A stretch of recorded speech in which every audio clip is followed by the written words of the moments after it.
हम हर किस्म के कपड़े सिलाई करते हैं, डिज़ाइनिंग, सादे, हर किस्म के कपड़े सिलाई कर सकते हैं।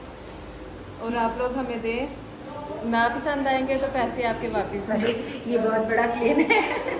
अच्छा, आप किस किस चीज़ की सिलाई हाँ करती जी, मैं कटिंग भी कर सकती हूँ और सिलाई भी कर सकती हूँ। हैं? ठीक है, मैं नीटिंग का भी सारा ही कोर्स किया हुआ है। कोर्स किया हुआ है कोर्स माशाल्लाह। किया हुआ है, मैं सिंगर भी चला लेती हूँ, पिको भी कर लेती हूँ, पैच भी लगा लेती हूँ, सारे काम कर लेती हूँ।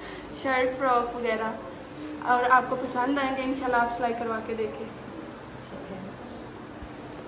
मैं आप भी कपड़े सिलाई कर लें, जिस तरह के भी सवाओगे उस तरह की सिलाई करके देवांगे, कटिंग वगैरह जो भी है।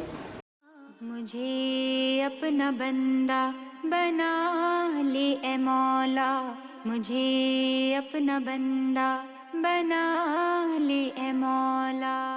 अस्सलाम वालेकुम। ये हमने एक छोटा सा सिलाई सेंटर बनाया है और ये जितनी भी बहनें मेरी यहाँ पे काम कर रही हैं, आप यकीन करें कि ये बुटीक से अच्छे कपड़े सी सकती हैं। अभी फ़िलहाल इनको मैं ऑर्डर दे रही हूँ। ये मैं अपने स्कूल की यूनिफॉर्म सिलवा रही हूँ। यूनिफॉर्म मुझे बने बनाए भी मिल सकते थे, लेकिन मैंने इसलिए किया क्योंकि मैं चाहती हूँ कि जब भी कोई अच्छा काम हो उसकी शुरुआत जो है वो मेरे पैसे से हो। और आप इनको बिजनेस ज़रूर दें, क्योंकि हम जब तक अपने लोगों को खुद सपोर्ट नहीं करेंगे, हम पाकिस्तान को बेहतर कैसे बनाएंगे। और खुद सपोर्ट का मतलब ये नहीं होता कि आप उनको राशन दें, आप उनको पैसे दें, नहीं। ये सारी औरतें जो हैं, ये जो मेरी बहन है, इनके बच्चे जो हैं वो माजूर, जहनी माजूर हैं, और इनकी इतनी हिम्मत है कि इनको हर किस्म की सिलाई आती है और ये कहती हैं कि मुझे नहीं कोई मदद चाहिए, मैंने अपनी मेहनत से करना है, मैंने खुद से। ला इलाहा